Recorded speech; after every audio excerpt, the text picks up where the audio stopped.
Hello बच्चों, कैसे चल रही है सभी की पढ़ाई। आई होप सभी अच्छे से मन लगा के पढ़ रहे होंगे। तो बच्चों, मैथ्स सॉल्वर चैनल पर मेरी यही कोशिश रहती है कि मैथ्स में किसी को भी दिक्कत ना आए, तो हम लोग फटाफट से करके क्वालिटी वीडियोस प्रोवाइड करा रहे हैं। हर टॉपिक की, हर चैप्टर की, हर कंसेप्ट की धीरे धीरे करके मैं वीडियोस प्रोवाइड कराता जा रहा हूँ तुम लोगों को। बस केवल तुम लोगों को अच्छे से पढ़ना है। तो बच्चों, टारगेट तो बहुत बड़ा है। 9th 10th 11th 12th फिर ग्रेजुएशन की मैथमेटिक्स, उससे अपर लेवल की अदर कॉम्पिटिशन्स में जो मैथमेटिक्स आती है। चैनल का नाम मैथ्स सॉल्वर इसलिए रखा है कि मैथ्स की वहाँ पे सारी वीडियोस अवेलेबल हो जाए, एक ही जगह पे सारा मैथ्स का कंटेंट मिले। ऐसा चैनल को बनाना है, ऐसा हमारा गोल है। तो उसमें काफ़ी ज़्यादा समय लगेगा, मेहनत लगेगी। तो धीरे धीरे काम जारी है। फिलहाल 10th में हम लोग काफ़ी प्रोग्रेस कर रहे हैं। और बच्चों, आज की क्लास के अंदर हम लोग पहुँच चुके हैं हाइट्स एंड डिस्टेंसेस चैप्टर पर, ठीक है ना। तो लास्ट मैंने तुम लोगों को ट्रिग्नोमेट्री के सारी वीडियोस प्रोवाइड करा दी थी। सारी से मतलब एनसीईआरटी के क्वेश्चंस, उसके एग्जांपल्स, एनसीईआरटी एग्जाम्पलर के भी क्वेश्चंस कराए थे, प्रीवियस ईयर के क्वेश्चन भी कराए, 1 मार्क वाले क्वेश्चन भी कराए। मतलब जितना कुछ उस प्लेलिस्ट में मिल जाएगा वो शायद ही यूट्यूब पे कहीं और प्लेलिस्ट में मिल पाए। कोई चीज़ छोड़ी ही नहीं है, पूरा डिटेल में वहाँ पे बताया गया। तो टोटल 17 वीडियोस बच्चों बन गई थी। तो बिल्कुल क्लास की तरह, जैसे तुम लोग अपने ट्यूशन में पढ़ते हो, स्कूल में पढ़ते हो, इस तरह से ही यहाँ पर क्लास चलती है डेली रात को 8 बजे, क्लास 10th के लिए, ठीक है बच्चों। तो आज की क्लास के अंदर हम लोग हाइट्स एंड डिस्टेंसेस स्टार्ट करने वाले हैं। ट्रिग्नोमेट्री हमने पढ़ा था, तो उसके जस्ट बाद सबसे बढ़िया जो चैप्टर रहेगा बच्चों स्टार्ट करना वो यही है, क्योंकि ट्रिग्नोमेट्री का यूज़ इसके अंदर होगा, ठीक है। तो हम लोग चैप्टर को स्टार्ट करेंगे। उससे पहले जिनको बच्चों को पता है अच्छी बात है, जिनको नहीं पता, जो पहली बार वीडियो देख रहे हैं हमारे चैनल पर, तो टेलीग्राम चैनल को ज्वाइन कर लेना है। उसका लिंक डिस्क्रिप्शन में दिया हुआ है। क्यों करें सर ज्वाइन? क्योंकि जो भी क्लास हमारी डेली चलती है उससे रिलेटेड जो वर्कशीट बनेंगी, जो इंपॉर्टेंट क्वेश्चंस बनेंगे, और जो बच्चे अपने आप को और सॉलिड बनाना चाहते हैं उनको और ज़्यादा क्वेश्चंस भी तो करने पड़ेंगे। तो वो क्वेश्चंस मैं तुम लोगों को कैसे दूंगा? वो मिलते हैं बच्चों टेलीग्राम चैनल पर। उनकी PDF आती हैं, DPPs आती हैं डेली तुम लोगों के लिए, फ्री ऑफ कॉस्ट वो सब कुछ है। तो वहाँ पर भी ज़रूर ज्वाइन कर लेना है। तो बच्चों, आज का चैप्टर हम लोग स्टार्ट करते हैं बड़ा ही ज़बरदस्त तरीके से। आज बेसिक पार्ट है, इंट्रो हम लोग समझेंगे चैप्टर का। बेस स्ट्रॉन्ग होगा तो आगे चैप्टर भी बढ़िया तरीके से तुम लोग फिर चलाने लगोगे, ठीक है। तो ध्यान से पूरी वीडियो को वॉच करो, ये सभी को ध्यान रखना है। पूरी वीडियो जब वॉच करोगे तभी तो टोटल बेनिफिट मिलेगा, ठीक है बच्चों। तो स्टार्ट हम लोग करते हैं, धीरे धीरे करके सब कंसेप्ट्स को टच करेंगे। हाइट्स एंड डिस्टेंसेस, पहले तो चैप्टर के नाम पे बात कर लेते हैं। चैप्टर का नाम हाइट्स एंड डिस्टेंसेस क्यों रखा? उसका रीज़न है क्योंकि इस चैप्टर में हम या तो हाइट्स की बात कर रहे होंगे या तो डिस्टेंस की बात कर रहे होंगे। इन दोनों चीज़ों की ही बात करेंगे। चैप्टर का जो एनसीईआरटी में नाम है वो तो है एप्लीकेशंस ऑफ ट्रिग्नोमेट्री, ठीक है। ट्रिग्नोमेट्री हमने सीख लिया, अब उसको अप्लाई करना आना चाहिए कि डे टू डे लाइफ में वो अप्लाई कहां पर होगा। That is the important thing. तो एप्लीकेशन कौन सा चैप्टर सिखाएगा? ये वाला चैप्टर सिखाएगा। अब जो किस तरह के क्वेश्चन आएंगे थोड़ा हिंट देखते हैं हम लोग उस चीज का। तो सपोज एक इस तरह की चीज हमें इन्होंने बताई कि एक बच्चा यहां पर खड़ा हुआ है, ठीक है, बॉय फॉर एग्जाम्पल, जस्ट हम मान के चल रहे हैं, और यहां पर उसकी आई है बच्चों, आई, और ये सामने एक पेड़ है खूब बड़ा, ट्री, और ट्री का टॉप ये रहा, ये ट्री का टॉप है। तो माइंड में एक सवाल उठता है कि क्या ये बच्चा यहीं खड़े खड़े कुछ ऐसी मैथमेटिक्स लगाए और हमें बता दे कि ट्री की हाइट कितनी है? ऐसा पॉसिबल हो सकता है? या ये पता लग जाए कि इस बॉय का ट्री से डिस्टेंस कितना है? ये चीज ये कैसे निकाल सकते हैं बच्चों? तो ये हम लोग ट्रिग्नोमेट्री का यूज करके निकालते हैं, ठीक है। यही सारी चीजें इस चैप्टर में चलेंगी। तो यहां पर हम ऐसे करके इसको ज्वाइन करेंगे, एक राइट एंगल ट्राइंगल बच्चों कंस्ट्रक्ट हो जाएगा।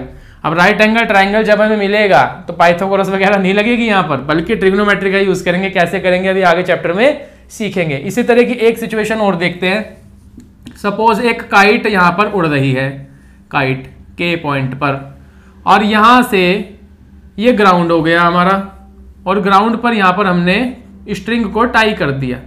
यहाँ पर हमने स्ट्रिंग बांध दिया। स्ट्रिंग माने मांझा जिसको तुम लोग बोलते हो। ऐसे जा रहा है, यहाँ पर काइट है, यहाँ पर हमारा स्ट्रिंग है। अब यहाँ पर फिगर हम वैसे तो नहीं बनाएंगे ना कि काइट बना रखी है, नीचे यहाँ पे मांझा भी दिखा रहे हैं लड़का, केवल हम ट्राइंगल्स की फॉर्म में बात करेंगे बच्चों, उस तरह की इमेजेस बनाएंगे। तो ये बना दिया हमने स्ट्रिंग, और यहाँ से भी हम अपना ट्राइंगल कंप्लीट कर लेंगे।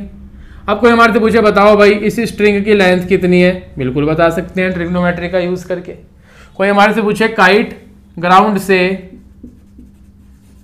कितनी हाइट पर उड़ रही है, ये हाइट बता दो, हम बिल्कुल बता सकते हैं। कैसे? ट्रिग्नोमेट्री का यूज करके। तो बच्चों सिचुएशन इस तरह की बनेंगी, इस तरह के क्वेश्चंस आएंगे। ये तो एक चैप्टर की छोटी सी झलक थी।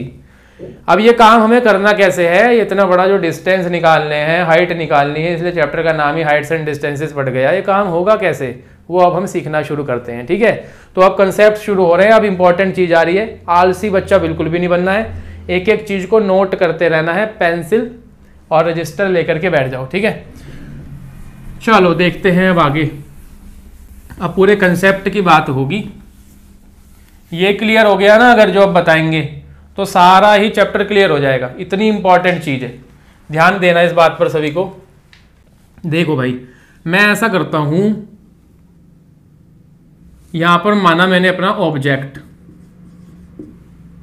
ऑब्जेक्ट माने कोई भी चीज, काइट हो सकती है, कोई बर्ड हो सकती है, ठीक है, या फ्लैग हो सकता है, लोगों के घर के ऊपर फ्लैग लगे रहते हैं, हो सकता है यहाँ ऐसे लगा हुआ है, और हम हैं यहां पर, ये है हमारी आई। अब प्रैक्टिकली मैं बता रहा हूं, सपोज मैं यहां से इस ऑब्जेक्ट को देख रहा हूं, ये मेरी आई है यहां पर, ठीक है, और यहां से मैं इस ऑब्जेक्ट को देख रहा हूं। तो बच्चों जो मैं देख रहा हूं ऐसे, ये जो लाइन जा रही है, दिस लाइन, इसको बोलते हैं हम लाइन ऑफ साइट। क्या बोलते हैं? लाइन ऑफ साइट बोलते हैं, ध्यान रखना। अभी मैं तुम लोगों को देख रहा हूं कैमरे में, तो एक इमेजिनरी लाइन यहां से बन रही है, एक्चुअल में तो कोई लाइन यहां खिंची हुई नहीं दिख रही ना, लेकिन एक इमेजिनरी लाइन बन रही है, एक यहां से रे जा रही है। तो ये जो लाइन जा रही है इसको बोलते हैं लाइन ऑफ साइट। ये हमारी होगी लाइन ऑफ साइट। साइट माने जिसके थ्रू हम लोग देख रहे हैं, ठीक है। ये एक इमेजिनरी लाइन है, असली में तो नहीं दिखाई देती, वरना तो सारे में लाइनें ही लाइनें दिखने लगेंगी बस लोगों को। तो ये एक इमेजिनरी लाइन है। अब बच्चों एक लाइन और होती है, वो कौन सी सर? ये तुम्हारी आई है और नीचे कहीं ग्राउंड होगा। ऑब्वियस है भाई, तुम लोग हवा में तो नहीं हो, हवा में भी हो तब भी नीचे ग्राउंड तो आना ही है कहीं ना कहीं, तो ग्राउंड होगा नीचे। अब ग्राउंड के पैरेलल जो लाइन जाएगी ऐसे हमारी आई से, कहां से? आई से जो ग्राउंड के पैरेलल लाइन जाएगी, इसको बच्चों हम लोग बोलते हैं हॉरिजॉन्टल। क्या बोलते हैं? हॉरिजॉन्टल। ठीक है, ये क्या होती है? ग्राउंड के parallel, parallel to the ground. अच्छा सर, ये हमें समझ में आ गया। आपने कहा कि आई से जब ऑब्जेक्ट को देखोगे तो लाइन ऑफ साइट बनेगी, जो भी इमेजिनरी लाइन जा रही है। फिर आपने कहा कि ग्राउंड के पैरेलल जो लाइन जाएगी आई से, वो होती है हॉरिजॉन्टल। अब आगे क्या? तो आगे मैं ये कहना चाह रहा हूं कि लाइन ऑफ साइट और हॉरिजॉन्टल के बीच में जो एंगल बनेगा बच्चों, ये वाला एंगल, ठीक है, इसको हम बोलेंगे एंगल ऑफ एलिवेशन। क्या बोलेंगे? Angle of elevation. बड़ी इंपॉर्टेंट चीज है। आगे जितनी भी वीडियोस आएंगी, सब क्वेश्चंस में जो भी कंसेप्ट अप्लाई होंगे, सब यहीं से चलने वाला है, बड़े अच्छे से समझना। तो ये बन गया हमारा एंगल ऑफ एलिवेशन। अब सर एलिवेशन क्यों बोला इसको? एलिवेट का मतलब बच्चों होता है हाइट देना, यानी कि ऊपर की तरफ देखना, एलिवेट करना। ठीक है, सपोज मार्कर यहाँ है, मैंने इसको ऐसे किया तो मैंने इसको एलिवेट किया, ऊपर की तरफ किया ना, तो एलिवेट किया। ठीक है, तो बच्चों अगर हम अपनी आई से ऊपर की तरफ देख रहे हैं, ऊपर की तरफ, तो एंगल ऑफ एलिवेशन बनता है। ठीक है, क्योंकि हम हाइट दे रहे हैं अपनी आई, एंगल ऑफ एलिवेशन बनेगा। वहीं बच्चों एंगल ऑफ एलिवेशन का जो उल्टा होता है, ठीक, वो होता है एंगल ऑफ डिप्रेशन। सपोज मेरे पास ये मार्कर है, मार्कर को मैं ऊपर अगर ले जाऊंगा तो एंगल ऑफ एलिवेशन क्रिएट हो रहा है, मेरी आई भी इस मार्कर को देख रही है ऐसे ऊपर जाते वक्त, तो ये एंगल ऑफ एलिवेशन बनता जा रहा है, मैं एलिवेट कर रहा हूं। ठीक है, समझ रहे हो? और जब इसी को नीचे लेके जाऊंगा मार्कर और मेरी आई नीचे की तरफ देख रही है, तो अब एंगल ऑफ डिप्रेशन बन रहा है। Which angle? Angle of depression. तो इसको हम लोग लिखते हैं सेम सिचुएशन। अब की बार ऑब्जेक्ट हमारा अगर नीचे आ जाए,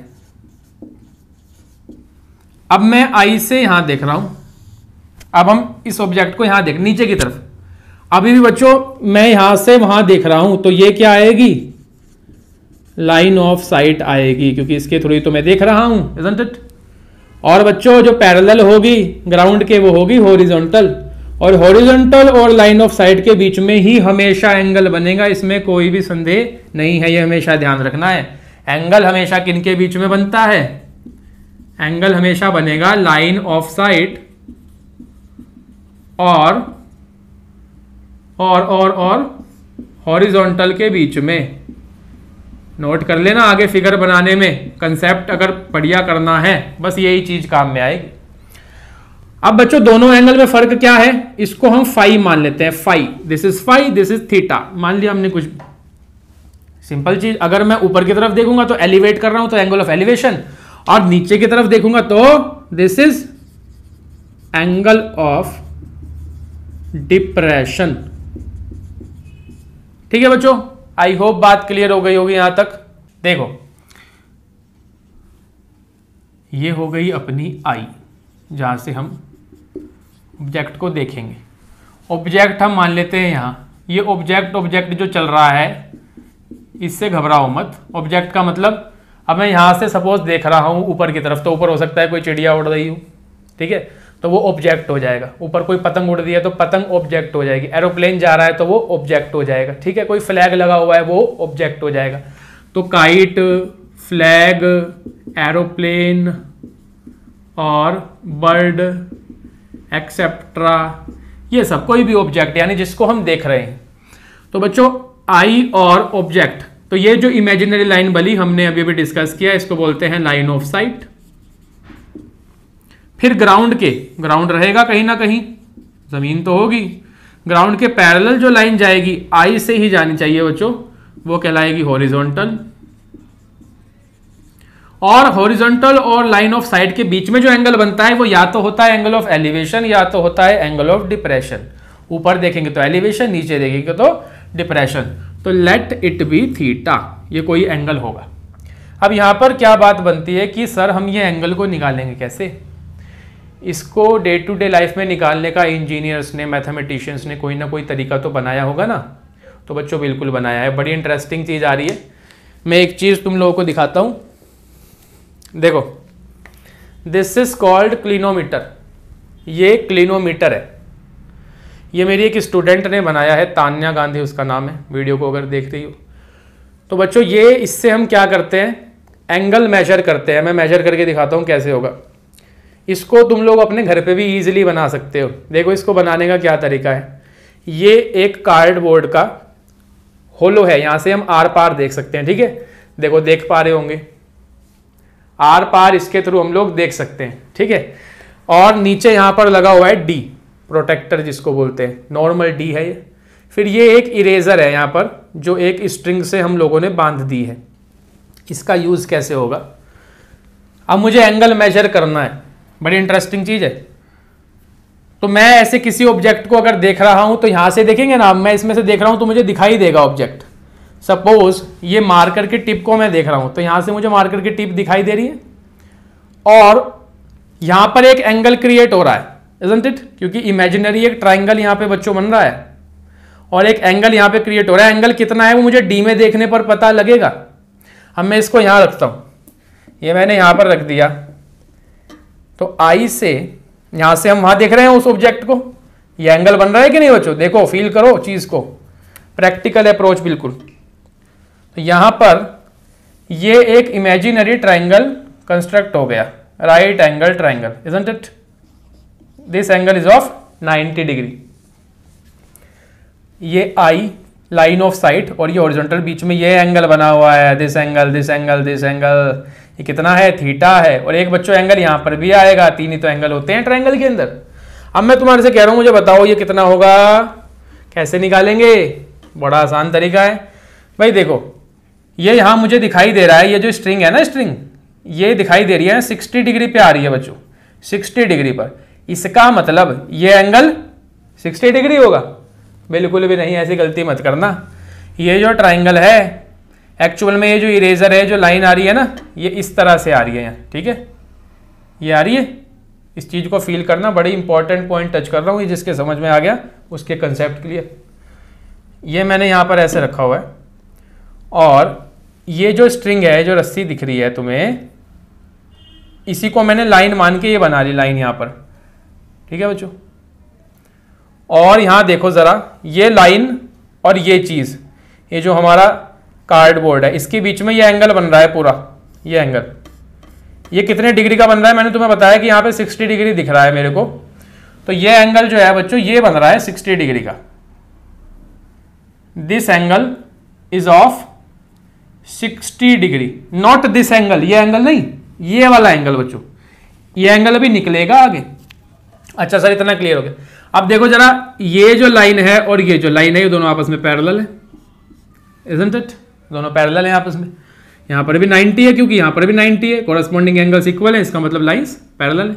तो बच्चों ये 60 है तो ये भी कितना हो जाएगा? 60 होगा कि नहीं? कैसे? कॉरस्पॉन्डिंग एंगल्स से। ये दोनों लाइंस पैरेलल हैं तो ये कॉरस्पॉन्डिंग एंगल्स नहीं बन जाएंगे, ये ट्रांसवर्सल मिल गई, ये दोनों हो गए इक्वल। अब तुम इसको बड़ी इजीली निकाल सकते हो। वो कैसे सर? भाई देखो, एक तो तरीका ये है कि ये एंगल है 90 डिग्री का, यहाँ पर 90 डिग्री, ये है 60 डिग्री, एंगल सम प्रॉपर्टी लगाओ, 90 + 60 + this is equals to 180 degree, यानी कि बच्चों ये कितना आ जाएगा? 30 डिग्री का, isn't it? तो ऐसे करके हम लोग अपना एंगल पता करते हैं डे टू डे लाइफ के अंदर, ठीक है। अब ये क्लिनोमीटर तुम एग्जाम में तो लेके बैठोगे नहीं, यहाँ तो दूसरा तरीका है। तो ये मैंने नॉलेज पर्पज से बताया कि इसका क्लिनोमीटर का यूज कैसे होता है, डेली लाइफ में हम लोग एंगल्स को निकालते कैसे। तो एक मेथड ये यूज होता है। तो इसको बच्चों घर पे बना के देख सकते हो, और यहाँ से इसमें से ऐसे हम लोग आर पार भी देख सकते हैं। तो बड़ी अच्छी चीज़ है। तो तान्या ने ये बनाया है तो तुम लोग सब देख पाए, ठीक है। तो थैंक्स टू तान्या। तो यहाँ पर चलते हैं आगे, अब इसको कर देते हैं रब हम लोग और बढ़ते हैं नेक्स्ट टॉपिक की तरफ।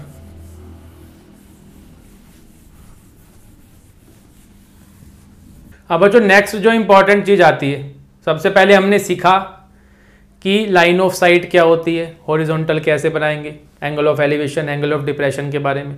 फिर हमने सीखा डे टू डे लाइफ में क्लिनोमीटर कैसे, किस इंस्ट्रूमेंट से हम लोग मेजर कर पाते हैं एंगल को। कई बार 1 मार्क्स के अंदर क्वेश्चन भी पूछ लेता है कि which instrument is used to measure the angle, उसमें ऑप्शन देगा क्लिनोमीटर, थर्मामीटर, ऐसे करके। तो वहाँ पर क्लिनोमीटर बच्चों हम लोग आंसर लाएंगे, ठीक है। थियोडिलाइट भी एक नाम का इंस्ट्रूमेंट होता है, थियोडिलाइट, एनसीईआरटी में नाम दिया हुआ है, उससे भी इसको रिप्रेजेंट करते हैं। दोनों ही नाम है, क्लिनोमीटर भी और थियोडिलाइट भी एक इंस्ट्रूमेंट है, वो काफ़ी पुराना था, ठीक है। वो उसकी फ़ोटो एनसीईआरटी में बनी हुई है, तो यहाँ पर मैं दिखा पाया तो यहाँ पर दिखेगी भी, तो देख सकते हो, ठीक है। अब आगे नेक्स्ट टॉपिक जो इम्पॉर्टेंट है, इस चीज़ का सभी बच्चों को बहुत ज़्यादा ध्यान रखना है। जो बच्चे इस चैप्टर को अपना स्ट्रॉन्ग बनाना चाहते हैं, सभी बनाना चाहते हैं, इसमें कहने की क्या बात है। तो स्ट्रॉन्ग बनाने के लिए बच्चों कुछ टिप्स होती है, कुछ चीज़ को अगर हम फॉलो करेंगे, कुछ टिप्स को फॉलो करेंगे तो हमारा चैप्टर स्ट्रॉन्ग बनेगा। सबसे पहली बात तो जो मैंने कंसेप्ट अभी बनाया वो माइंड में क्रिस्टल क्लियर होना चाहिए, जो बताया। फिर दूसरा, एक तो ट्रिग्नोमेट्रिक टेबल लर्न होनी चाहिए, यस, और दूसरा ट्रिग्नोमेट्रिक रेशियोज के फॉर्मूलाज लर्न होने चाहिए। तो ये तो सर हमने पिछले चैप्टर में ही कर लिए हैं, बड़ी अच्छी बात है अगर कर लिए हैं, क्योंकि वहाँ पे भी काम में आएंगे, यहाँ पे भी आएंगे। जिसने अभी तक नहीं किए तो मैं साफ साफ बता देता हूँ, इस चैप्टर के हर क्वेश्चन में बच्चों, हर क्वेश्चन में ट्रिग्नोमेट्रिक टेबल का यूज होगा। और ट्रिग्नोमेट्रिक टेबल में भी खास करके जो tan की वैल्यूज है ना, tan 45, tan 60, tan 30, सबसे ज़्यादा ये तीनों वैल्यूज यूज होंगी। बल्कि मैं कहूँगा 99% क्वेश्चन में हाइट्स एंड डिस्टेंसेस के ये तीनों वैल्यूज यूज होंगी तुम लोगों की।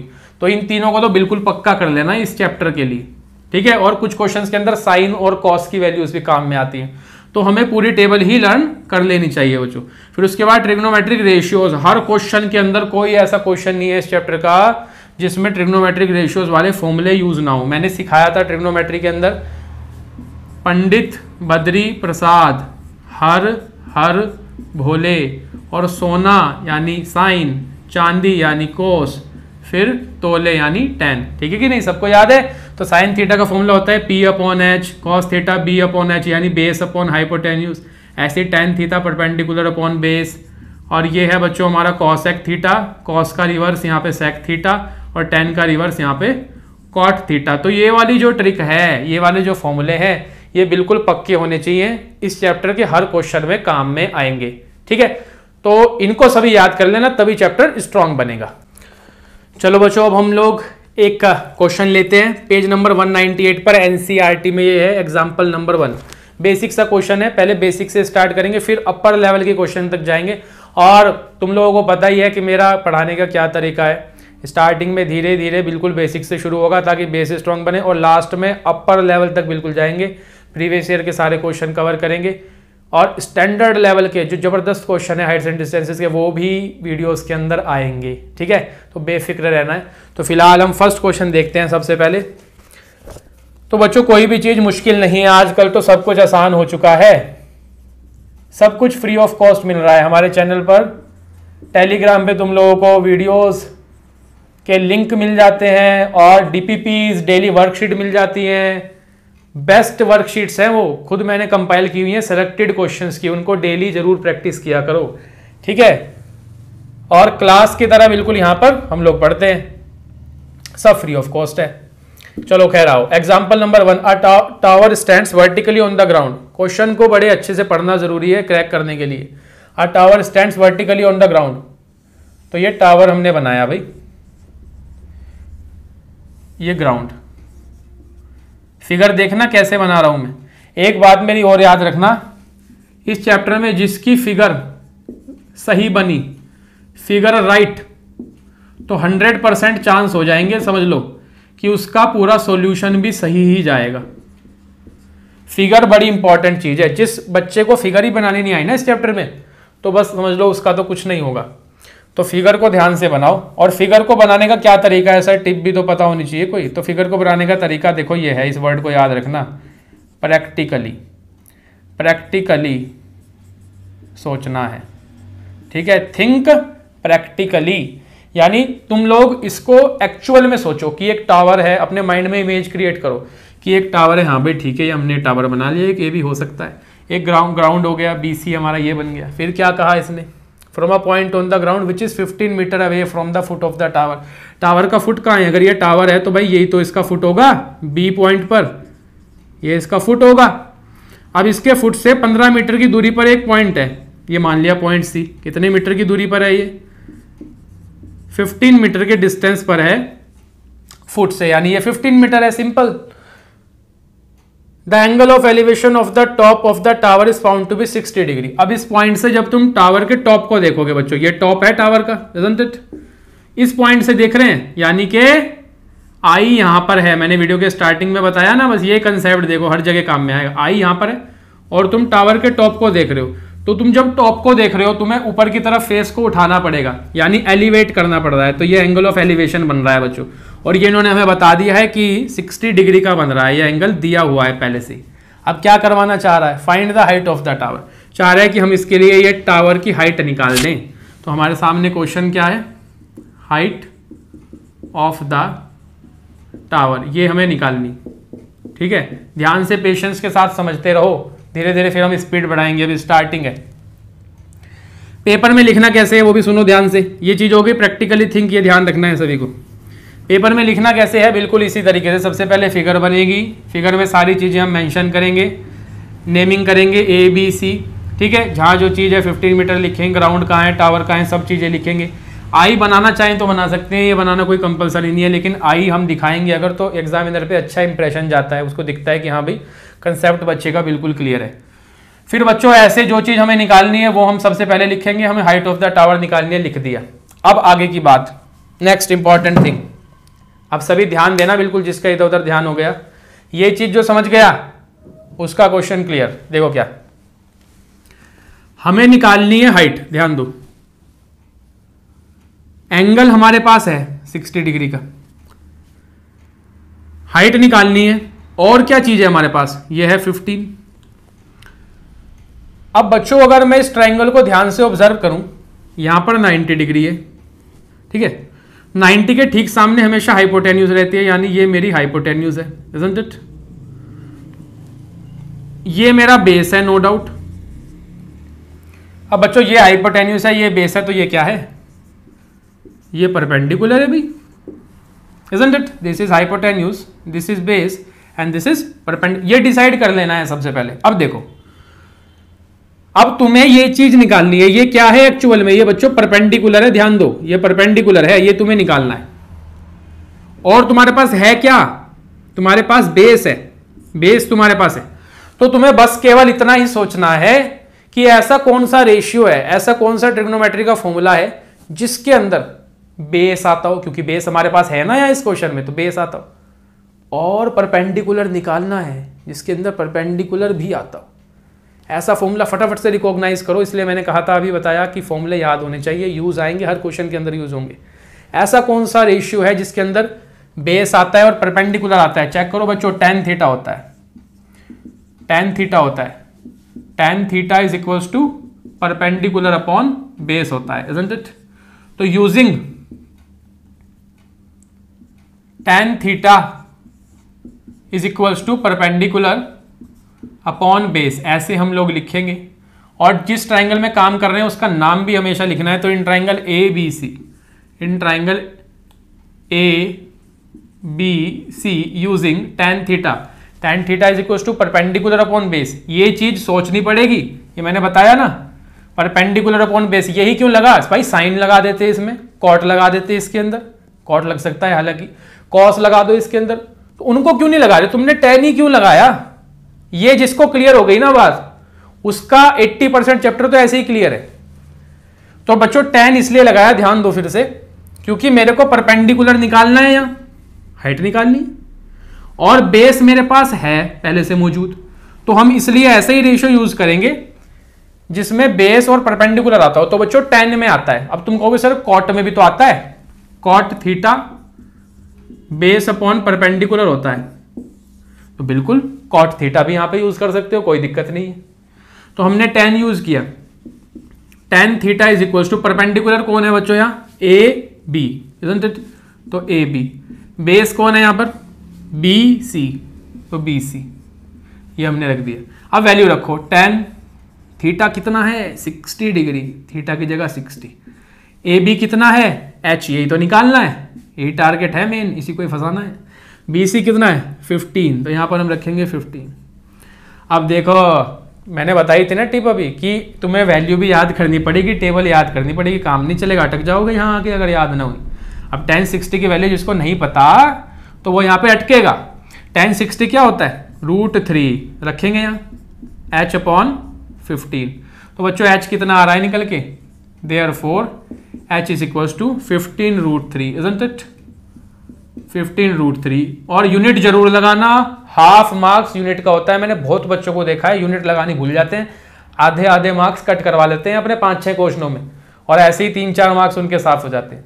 तो बच्चों मीटर है यहाँ पर, इसलिए मीटर यूज करेंगे। आंसर को हमेशा ब्रैकेट में करना है और बाहर लिख देना है आंसर। इस तरह से इसका सॉल्यूशन होगा, बिल्कुल ऐसे ही पेपर में लिखना है, पूरे में से पूरे मार्क्स आएंगे। ठीक, अब यहाँ पे मैं एक और डाउट क्लियर कर देता हूँ। कुछ बच्चे कहते हैं सर ये √3 में, रूट में आंसर छोड़ना चाहिए कि नहीं छोड़ना चाहिए। तो बच्चों क्या होता है, जब तुम्हें क्वेश्चन दिया हुआ होगा ना पेपर में, ऐसे क्वेश्चन आएगा पूरा लिखा हुआ, तो कई बार क्वेश्चन के बाहर उसके लास्ट में ब्रैकेट में √3 की वैल्यू ऐसे लिख देता है ना, देखा होगा तुम लोगों ने। तो अगर वहां पे उसने वैल्यू लिखी है तो इसका मतलब वो हमारे से पूरा सॉल्व कराना चाह रहा है। तो ऐसे केस के अंदर पूरा ही सॉल्व करा करो, वरना मार्क्स कट सकता है। और सपोज वैल्यू कोई नहीं लिखी तो तुम लोग रूट में भी छोड़ सकते हो, कोई दिक्कत नहीं है, मार्क्स उस पर भी पूरे ही मिलेंगे। ठीक है, तो कई बार पेपर में हमारे पास कम टाइम होता है, ज्यादा क्वेश्चन बच रहे होते हैं, तो ऐसे केस के अंदर रूट में ही आंसर को छोड़ दिया करो, आगे 2-3 लाइन छोड़ दिया करो, 2-3 तो नहीं 2 लाइन छोड़ दिया करो छोटी सी। तो जब बाद में पेपर पूरा हो जाए, टाइम बचे, फिर आगे कर दिया रूट सॉल्व, अदरवाइज लहरे दिया, कोई दिक्कत वाली बात नहीं है। लेकिन अगर उसने ब्रैकेट में लिखा हुआ है ना √3, तब करना ही है भाई, क्योंकि वो चाह रहा है कि पूरा सॉल्व करे बच्चा। क्लियर होगी बात। तो बच्चों ये था हमारा बेसिक क्वेश्चन, सबसे पहला क्वेश्चन। अब इसके अंदर इंट्रो वीडियो है हमारी आज, तो एक एक स्टेप को क्लियर करेंगे, स्लो स्पीड में चलेंगे ताकि बिल्कुल क्लियर हो। फिर आगे स्पीड, फिर तो धुआंधार स्पीड पे भागेगी गाड़ी आगे, जब ये सब बेसिक तुम्हें पक्का हो जाएगा। अब मैं इस क्वेश्चन को फिर से बता रहा हूँ, इस क्वेश्चन में इंपॉर्टेंट पॉइंट क्या थे वो मार्क कर लो एक बार, फिर आगे हर क्वेश्चन में ध्यान रखने हैं। सबसे पहले बच्चों फिगर इज वेरी इंपॉर्टेंट, ये निचोड़ मैं बता रहा हूँ पहले क्वेश्चन के अंदर ही, हाइट्स एंड डिस्टेंसेस चैप्टर का। फिगर जिस बच्चे की सही बनेगी क्वेश्चन की, उसका आगे सही होगा क्वेश्चन, इसमें कोई संदेह नहीं है। दूसरी चीज़ बच्चों, रेशियो कौन सा हम लोग यूज़ करते हैं, विच रेशियो, ये सेलेक्ट करना आना चाहिए। टोटल हमारे पास 6 रेशियो हैं, साइन, कोस, टेन, कोसेक, सेक और कॉट। 6 में से कौन सा यूज़ होगा वो मैंने सेलेक्ट करने का तरीका तुम्हें बताया। जो चीज़ दी हुई हो एक तो वो ले लो, और जो एक चीज़ निकालनी है दूसरा वो ले लो। रेशियो 2 का ही तो होता है ना रेशियो। तो यहाँ पर बेस दिया हुआ था तो हमने ऐसा रेशियो सोचा जिसमें बेस आता हो, और यहाँ पर ये हमें परपेंडिकुलर निकालनी थी तो हमने ऐसा रेशियो भी सोचा जिसमें परपेंडिकुलर भी आता हो। तो बच्चों b/p, तो या तो हम कॉट यूज़ कर सकते हैं, और परपेंडिकुलर और बेस tan में भी आते हैं तो tan भी इसमें हम यूज़ कर सकते हैं। तो हमने tan यूज़ किया। फिर आगे बढ़े हम लोग। यहाँ पर बच्चों तीसरी इंपॉर्टेंट चीज़, ट्रिग्नोमेट्रिक टेबल भी लर्न होनी चाहिए, क्योंकि यहाँ पे तुम्हें वैल्यू डालनी पड़ेगी तब पक्का होगा क्वेश्चन। फिर आगे सॉल्व कर देना है, लास्ट में आंसर में यूनिट जरूर लगानी, ये इसका चौथा पार्ट। तो ये 4 चीज़ें मेन ध्यान रखोगे तो क्वेश्चन परफेक्ट जाएगा, बिल्कुल मज़ेदार। फिर यहाँ पर ये जो फिगर लिखी है ना, फिगर जितनी नीट एंड क्लीन बनाओगे, साफ सुथरी, कुछ बच्चे बड़ी छोटी सी फिगर बना देते हैं, गलत बात है।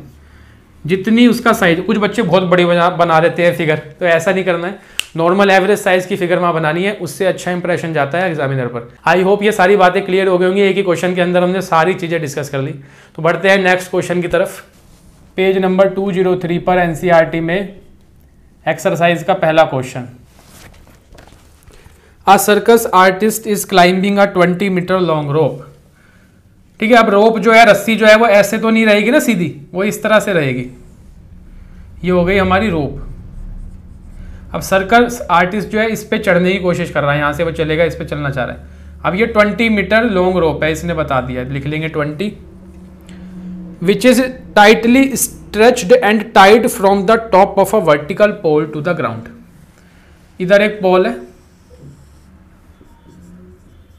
प्रैक्टिकली सोचोगे तो तुरंत फिगर बन जाएगी।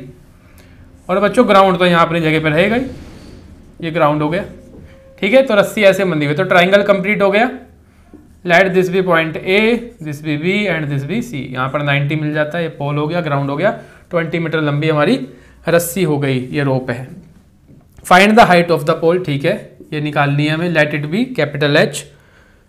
If the angle made by the rope with the ground is 30 degree. ध्यान दो बात पर, angle made by the rope with the ground, rope और ग्राउंड इनके बीच में एंगल कितना, 30 डिग्री का।